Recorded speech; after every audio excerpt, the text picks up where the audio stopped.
Hi, everyone. I'm Lisa D'Amico with the Rockland Arts Festival, and I have the pleasure today of speaking with artist Scott Hill. Scott, I am fascinated by your work. So I'm going to just hand it over to you, and you start from whatever angle perspective you want. Sure. Pleasure to meet you. Um, my work is assemblage. Um, I was inspired when I started to paint by modern artists, things that I saw at the MoMA, especially someone like, some Picasso stuff where he did sculptures or started to work in plywood with different kinds of things. I love Louise Nevelson. I love Lee Bontico and her assemblages. But then eventually I saw Rauschenberg. Okay, so at some point when I saw Bed for the first time, it had a profound impact on me as an artist, and I there was something in that piece where I keep going back to it over and over and over my entire life, and I'm fascinated by it. So that kind of sent me into being like, I think I can make paintings from almost anything, or at least I want to test myself to see if I can paint with objects and other things other than paint. So that was the impetus, the beginning of my assemblage as an artist. I have a question. When you Um, when you work, how much pre-planning do you do? I don't do a lot. I tend to work on multiple pieces at the same time. The piece that I entered, this is called Heart of Sunrise. Um, I did 8 at one time, and I worked in the 2x2 format. So I had lots of materials. I tend to like keep a lot of material, a lot of wood, a lot of scrap, a lot of like texture, a lot of nails and screws and pieces and bolts, and anything I find that is in multiples has something to do with my whole process too. Is that when I find a lot of one thing, it inspires me to use it in a certain, to experiment with how I can use the multiples of that object in a certain way. So I set up 8. I had lots of wood, so I set up 8 of these, built the forms, and then went from there. Then it kind of turns into color, and color turns into starting to use some materials. And then I hit upon what I wanted to do with these 8 pieces was explore a relationship between architecture and nature. So all 8 of them have a little nature and a little architecture. At that point, I was reading Nature of Materials by uh, Frank Lloyd Wright. I love that philosophy of using, like what is already there and then bringing me back into this natural kind of feel. And that's where these pieces went. They became architecture and nature. Uh, That's amazing.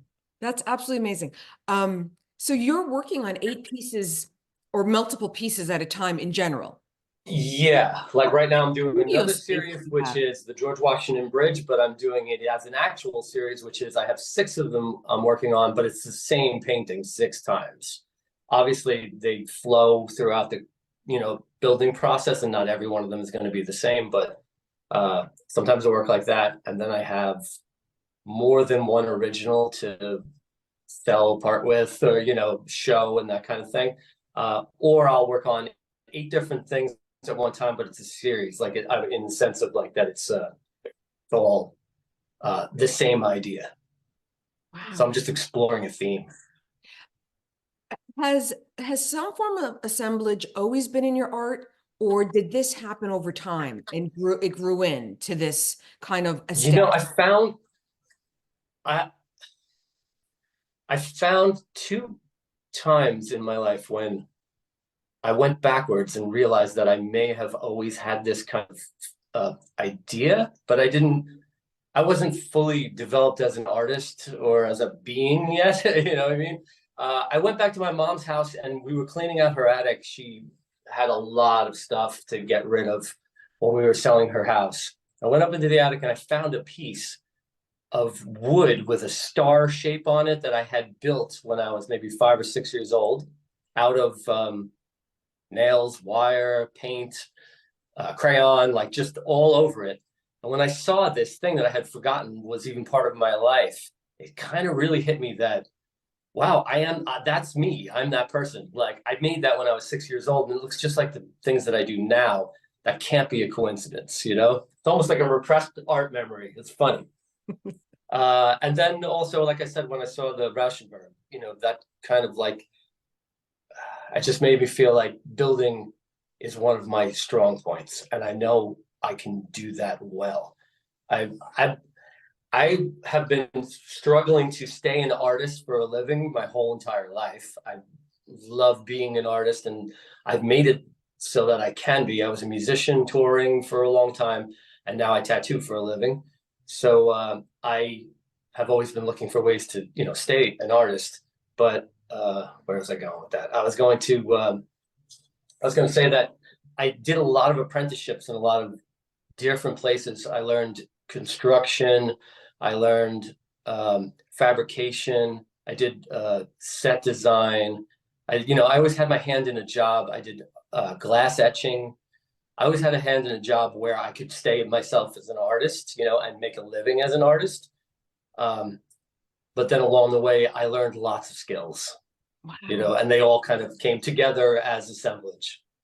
that's amazing. Talk about being a multi-layered artist. You really epitomize that. I would try. Yeah, yeah.